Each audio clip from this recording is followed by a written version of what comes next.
মাশাআল্লাহ, আমাদের মুরগির বেবিগুলা ফুটতেছে। এখন এই ডিমটার মধ্যে বাচ্চাটা অনেকক্ষণ পর্যন্ত চেষ্টা করতেছে বাইরে হওয়ার জন্য, কিন্তু আমি অনেক চেষ্টা করেও যখন সে পারতেছে না, আমি নিজে নিজে বাচ্চাটাকে বের করার চেষ্টা করছি। আপনারা একটু খেয়াল করেন, এই যে বাচ্চাটা, ডিমটাকে ভেঙে নিলাম, এই যে এরপরে বাচ্চাটাকে বের করে আনার চেষ্টা করছি।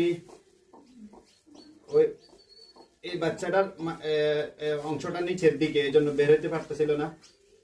এই যে বের হয়ে গেছে। আর এদিকে আনো, এদিকে আনো, দেখাও। এই যে বাচ্চাটা বের হয়ে আসছে।